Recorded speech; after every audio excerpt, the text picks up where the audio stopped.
Delhi high court ने CAG को निजी टेलीकॉम कंपनियों के खातों को ऑडिट करने की अनुमति दी। कैग के वकील अमन लेखी ने कहा कि लेखों को ऑडिट करने की शक्ति कैग की शक्तियों के अधीन ही आती है।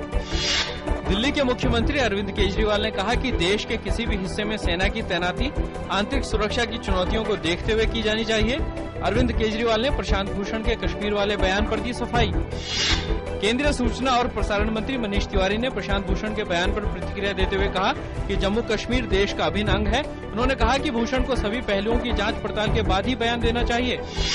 भाजपा नेता मुख्तार अब्बास नकवी ने प्रशांत भूषण के बयान पर कहा कि कठिन परिस्थितियों में सेना कश्मीर में काम करती है, ऐसे में सेना पर सवाल उठाना गलत है। मार्क्सवादी कम्युनिस्ट पार्टी नेता सीताराम येचुरी ने कहा कि केंद्र और जम्मू कश्मीर सरकार को सेना की तैनाती के बारे में निर्णय लेना है। उन्होंने कहा कि इस पर जनतांत्रिक तरीके से लोगों की राय के हिसाब से निर्णय नहीं लिया जा सकता। आंध्र प्रदेश के नालगोंडा में आज दोपहर एक फैक्ट्री में आग लगने के कारण अफरा तफरी मची। हादसे में किसी के घायल होने की सूचना नहीं। नवनिर्वाचित छत्तीसगढ़ विधानसभा का पहला सत्र आज से शुरू। भाजपा नेता गौरीशंकर अग्रवाल विधानसभा के अध्यक्ष चुने गए।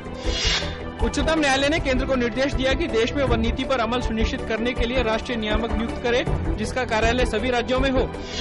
किंगफिशर एयरलाइंस के कर्मचारी आज से अनिश्चितकालीन हड़ताल पर। कंपनी के कर्मचारियों को पिछले 17 महीनों से वेतन नहीं मिला है। कर्मचारियों ने किंगफिशर के खिलाफ कड़ी कार्रवाई करने की मांग की। दिल्ली के उपराज्यपाल नजीब जंग ने कहा कि उनकी सरकार कैग द्वारा बिजली कंपनियों के खातों का परीक्षण करवाएगी और जो भी कंपनियां ऐसा करने में असमर्थता जताएंगी उनके लाइसेंस रद्द किए जाएंगे। आंध्र प्रदेश विधानसभा के शीतकालीन सत्र के दूसरे भाग में आज की कार्रवाई भी तेलंगाना के मुद्दे पर तेलुगु देशम पार्टी और वाईआरएस कांग्रेस पार्टी के विरोध प्रदर्शन के चलते हुई बाधित। बांग्लादेश में 5 जनवरी को हुए आम चुनावों में परिणामों में वर्तमान प्रधानमंत्री शेख हसीना की पार्टी आवामी लीग को स्पष्ट बहुमत मिला। 1971 के युद्ध अपराधियों को फांसी देने की बहस के बीच हुए चुनावों का मुख्य विपक्षी दल बांग्लादेश नेशनलिस्ट पार्टी ने बहिष्कार किया था। सेंसेक्स 64 अंक की कमी के साथ 20,787 पर बंद हुआ, तो निफ्टी 20 अंकों की कमी के साथ 6,191 पर बंद हुआ। सुप्रीम कोर्ट ने राजस्थान क्रिकेट संघ के चुनाव का परिणाम बताने की तारीख 17 जनवरी तय की। साथ ही कोर्ट ने कहा कि चुनाव का परिणाम आने के बाद ही वो ललित मोदी के खिलाफ दायर की गई याचिका पर सुनवाई करेंगे।